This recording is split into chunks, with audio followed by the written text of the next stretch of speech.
Best varicose wines చికిత్సనే పొందండి. నొప్పి లేని చికిత్స కోసం సంప్రదించండి ఎవిస్ హాస్పిటల్. నమస్తే రమగారు. నమస్తే జయ.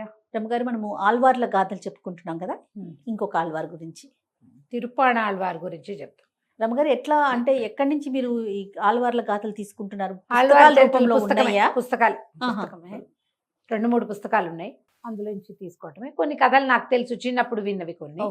దానికి ముందు వెనకాల తెలియకుండా ఏదో చిన్నగా తెలిసింది, కొంచెం పెద్దదిగా ఇందులో కనపడుతుంది అన్నమాట. ఈ తిరుప్పాణాళ్వారు కథ చాలా వింతగా ఉంటుంది జయ. కొంతమంది యోనిజులు, కొంతమంది అయోనిజులుగా జన్మించారని చెప్తున్నాం కదా. ఈయన శ్రీవత్సము, స్వామివారికి మీద మచ్చ ఉంది కదా, పుట్టుమచ్చ ఉంది స్వామివారికి అని చెప్తాం. శ్రీవత్స లాంఛనుడు కదా, శ్రీవత్సము తిరుప్పాణాళ్వార్గా జన్మించారని చెప్తారు. అయితేనట ఈయన నిచులాపురం అనే పేరు, ఉరయూరు అని చెప్పబడేటువంటి కావేరీ తీరంలో ఉన్న ఒక ఊరు అది. ఆ ఊర్లో ఒక అంటే పువ్వుల గుత్తిలోంచి పుట్టాడని అయోనిజులనే చెప్పుకుంటారు వీరిని. అయితే ఈయన చిన్నతనంలో ఒక పంచములకి దొరికి వారి చేత పెంచబడ్డారు. పంచమ కుటుంబంలో పుట్టారు. మామూలుగా చాతుర్వర్ణాలు చెప్తారు కదా, అదేలేండి, 5వ కులం అన్నమాట. అంత్యజులు అంటారు, లేదా పంచములు అని చెప్తారు. ఆ కాలంలో ఇది ఎప్పటి సంగతి, ఇంచుమించుగా మనం క్రీస్తకం 800 అప్పుడు, మనం ఇప్పుడు 2000లో ఉన్నాం, 800 అప్పుడట. అయితే చిన్నప్పటి నుంచి ఆయనకి రంగనాథుడు అంటే అపరిమితమైన భక్తి, ఎంతో తీయటి కంఠస్వరం అట. ఎంత బాగా పాడేవారో, చక్కటి పాట తీరో, చాలా బాగుండేది. పద్యాలు పాడుకుంటూ ఉండేవారు. అయితే ఈ అంత్యజ వల్ల వాళ్ళ దీంట్లో ఉండటం వల్ల ఆయన ఎప్పుడు శ్రీరంగానికి వెళ్ళలేదట. శ్రీరంగం పరమ పవిత్రమైన క్షేత్రమని, అక్కడ అడుగు పెట్టకూడదని కావేరికి 2వ వైపునకు ఉండి ఊహతోటే దేవాలయము ప్రాకారము అన్నీ ఊహించుకుని, స్వామివారి తన ఊహకి ఎలా వస్తున్నాడో అట్లాంటి స్వరూపాన్ని ఇసుకతోటి నిర్మించుకుని, వారిని చూస్తూ, ఆ ఇసుకతో నిర్మించబడిన మూర్తిని చూస్తూ పాటలు పాడుకుంటూ ఉండేవారు. ఎంత ప్రీతి అంటే, ఆ పాడుతుంటే ఆయనకి సంతోషం, కళ్ళలోంచి నీళ్లు ధారలుగా కారిపోతుండేది. నిరంతరం ఒక చిన్న వీణ మీటుతూ పాటలు పాడుకుంటూ ఉండేవారు. భగవంతుడు మరి ఆయన తన మీద ఎవరైనా పాడుతుంటే భక్తి పారవస్యం చెందినవాడు, వాళ్ళు ఒకళ్ళు మునిగారంటే ఆ సంగతి భగవంతుడికి తెలియకుండా ఎందుకు ఉంటుంది? ఆయన కూడా ఈ తిరుపాణ యోగి, శ్రీపాణుడు అనేవాళ్ళట అతన్ని. ఈ శ్రీపాణ యోగి పాడిన పాటలు స్వామివారు కూడా విని అతని భక్తికి సొక్కి చాలా సంతోషించేవారు. కానీ ఎప్పుడూ ఈయన కావేరీని దాటి శ్రీరంగంలోకి అడుగు పెట్టాల.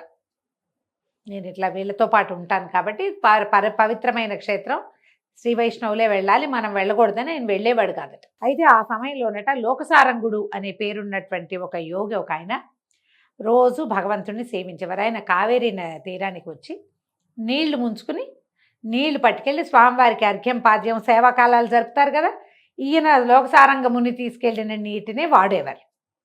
రోజు నీటి కోసం వచ్చేవారు. ఒకనాడు ఈయన అటు ఎందుకు వచ్చారో, ఎక్కడైతే ఈయన తిరుప్పాణాళ్వార్గా చెప్పబడే శ్రీపాణ యోగి కూర్చునున్నారో, పాడుకుంటున్నారో, అక్కడికి వచ్చారు.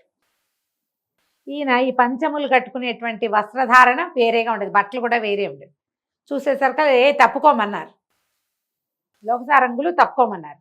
ఈ శ్రీపాణులు తప్పుకోలే, ఆయనకు వినపడలా. అది అట్లా భగవంతుని ఊహిస్తున్నాడు, మనసులో తిరుగుతోంది ఆ స్వరూపం. ఎంత ఆనందమో, ఎంత మైమరపో, ఎంత తన్మయత్వము, తాదాత్మ్యము, ఆయన బయటపడలా. ఈయన ఎంత కేకలు పెట్టినా ఆ మనిషి తప్పుకోవాలి. ఈయన ఏంటి మడిగా వెళ్తున్నారు, శుచిగా పట్టుకెళ్ళాలి. ఆ 2వ మనిషి ఆయనకి ఎదురు రాకూడదు, వాడికి ఏదైనా తగలచ్చు తనకి. ఆయన కేకలు పెట్టి చివరికి ఏం చేశారో, ఒక రాయో గడ్డో ఏదో విసిరారు. ఆ తగిలినా అతను పట్టించుకోవాలి. ఎప్పుడైతే ఈయన అరవటము, కేకలు పెట్టటము, ఈ రాయి విసరటం చూశారో, ఆ ప్రాంతానికి వచ్చినటువంటి కొంతమంది స్వాములు, దేవాలయానికి సంబంధించిన వాళ్ళే, వీడేమిటి ఇలాంటి, అతను భక్తి తత్పరతలో ఉన్నాడని వీళ్ళకి అర్థం కాల. అలా ఒక రాయి విసిరారు. అయ్యో, ఎన్ని దెబ్బలు తగిలినాయో, వీళ్ళు విసిగి వెళ్ళిపోయారు. కానీ ఎప్పుడైతే ఈ దెబ్బలు అతను భగవంతుని గురించి ప్రార్థిస్తున్నప్పుడు తగిలినాయో, ఆ తగిలిన దెబ్బలన్నీ రంగనాథ స్వామి మీద ప్రత్యక్షమైనవి. ఒళ్ళంతా కదువులు కట్టిపోయిందట విగ్రహానికి, అర్చామూర్తికి అంతా కదువులు కట్టేసింది. మొహం మీద తగిలి ఇక చిన్న రక్తస్రావం కూడా అవుతోందట. దేవాలయంలోకి వెళ్ళేసరికల్లా స్వామివారి ఒళ్ళంతా దెబ్బలు తగిలి కందిపోయి ముఖం మీద ఉన్న గాయం నుంచి నెత్తురోడుతూ కనపడింది. హడిలిపోయారు అర్చకులు. ఏం జరిగిందో తెలియలేదు. ఈయన లోపల సైన్యమూర్తిగా ఉంటాడు, ఆయనకి దెబ్బలు ఎట్టా తగులుతాయి, నెత్తురు రావటం ఏమిటి స్వరూపానికి? అందరూ గగ్గోలుగా రాజుకు చెప్పారు. రాజు ఆశ్చర్యపోయాడు, వచ్చి చూసి తెల్లబోయాడు. ఇన్ని దెబ్బలా? అప్పుడు శ్రీరంగనాయకి అమ్మవారు రంగనాథుడితో చెప్పిందట స్వామివారితో, నీ భక్తుణ్ణి నీ దగ్గర చేర్చుకునేందుకు ఇదే సరైన దారి. శ్రీపాణుణ్ణి చేదుకో, ఈ సమయంలో నీ దగ్గరికి తెచ్చుకోమని చెప్పేసరికి ఆయన స్వామివారు లోకసారంగమునికి కల్లో కనపడ్డారట. ఏ భక్తున్నైతే అడ్డం తప్పుకోమని అంత్యజుడని నువ్వు రాయి పెట్టి కొట్టావో ఆ దెబ్బలు నాకు తగిలే. ఎందుకంటే అతను నన్ను భావించి ఉన్నాడు. కావేరికి అవతల తటం నుంచి రోజు అతని కీర్తనలు విని సొక్కి నిద్రిస్తున్నాను నేను. ప్రత్యక్షంగా వింటా. అతన్ని తీసుకురా. రానంటే మెడ మీద ఎక్కించుకునైనా తీసుకురమ్మన్నారు, భుజాల మీద ఎక్కించుకుని తీసుకురమ్మన్నారు. ఏం చేస్తారు? పరిగెత్తుకుంటూ వెళ్ళారు. ఆయన చూసి దండాలు పెట్టి బతిమలాడారు. నువ్వు రా రా రంగనాథుడు, నేను స్వామివారు పిలుస్తున్నాడు నిన్నంటే, నేను ఇట్లా అంత్యజుడిని, నేను ఇట్లా రాలేను అంటే అప్పుడు ఆయన లోకసారంగా చెప్పారు, నాయన నిన్ను నేను కొట్టిన రాతి దెబ్బలు భగవంతుడి మీద స్వామివారి మీద ప్రత్యక్షమైనాయి. నీ కోసం నీకు తగిలిన ఒక్క ప్రతి దెబ్బని ఆయన తీసుకున్నాడు.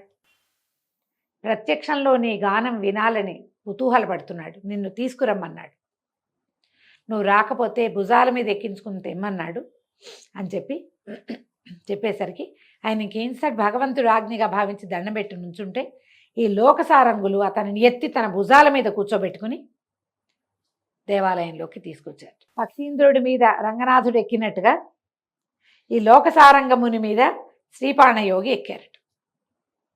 సన్నిధిలో దింపితే ఇక అసలు ఎట్లా అయిపోయాడంటే ఆయన ఆ స్వరూపాన్ని చూసి స్వామివారి పాదాల దగ్గర నుంచి శిరస్సు వరకు ఇట్లా చూస్తూ ఒక్కొక్క దాని మీద ఒక్కొక్క పాసురం చెప్పాడట. స్వామివారి పాదాలు, పంచమడతలు, కొద్దిగా పక్కకి తిరిగి ఉన్న మోకాలు, ఒక చెయ్యి కిందకి, ఒక చెయ్యి తల వెనకాల, తల కింద, తర్వాత నాభి కమలం, శ్రీ భూ గోదా నీళ, ఇంతమంది అమ్మవార్లతో సేవింపబడి ఆ స్వరూపం. గోదప్పటికి లేదు, శ్రీదేవి, భూదేవి, నీలాదేవి అలాంటివి చెప్తారు. ఇక ఆ స్వరూపాన్ని చూసి మైమరిచిపోయి ఆయన చెప్పిన పాసురాలు అత్యద్భుతమైన పాసురాలట. స్వామిని ప్రత్యక్షంగా అంతకుముందు ఏం చేశాడు? ఆయన ఊహలో చూశాడు. అవును, ఊహలో చూసి ఇసుకతో నిర్మించుకుని తను నిర్మించిన స్వరూపాన్ని చూసేవాడు. ఇప్పుడు స్వామి ఎలా వెలిసి ఉన్నాడో, ఏ స్వరూపంతో ప్రపంచానికి దర్శనమిస్తున్నాడో ఆ స్వరూపాన్ని చూసి ఇక ఆ సంతోషం పట్టలేక ఈ పాసురాలు విశేషంగా చెప్పబడ్డాయి.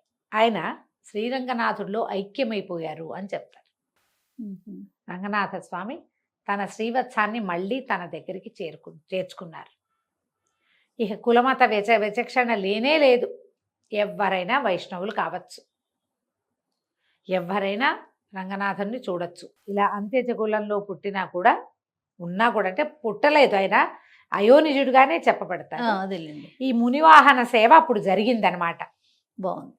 యోగి వాహనులు అంటే ఆయన భుజాల మీద ఎక్కొచ్చారు కదా. తర్వాత మనం ఇటీవల చూసాం కదా, మునివాహన సేవ చేశారు రంగరాజన్ గారు, మన చిలుకూరు దేవాలయం.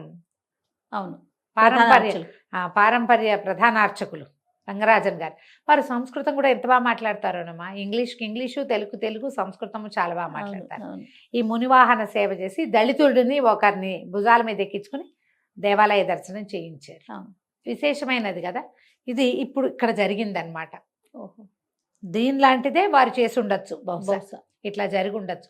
భగవద్భక్తుడైన వాడు ఎవరైనా సరే భగవంతుని దగ్గరికి ఆ దర్శనం చేసుకోవచ్చని వాళ్ళకి అప్పుడు దేవాలయ ప్రవేశాన్ని కూడా కల్పించారట. అప్పుడు స్వామివారికి తిరుపాణాళ్వార్ అని శ్రీ పేరుండేది కదా, శ్రీని కాకుండా తిరుపాణాళ్వార్గా చెప్తారు. యోగి వాహనులుగా చెప్పబడతారు అన్నమాట. ఆయన పాసురాలు కూడా ఈ నాలాయిర ప్రబంధంలో చేర్చబడ్డాయి. ఓహో, అది కథ. చాలా బాగుంది రమ్మ గారు. నమస్తే. నమస్తే.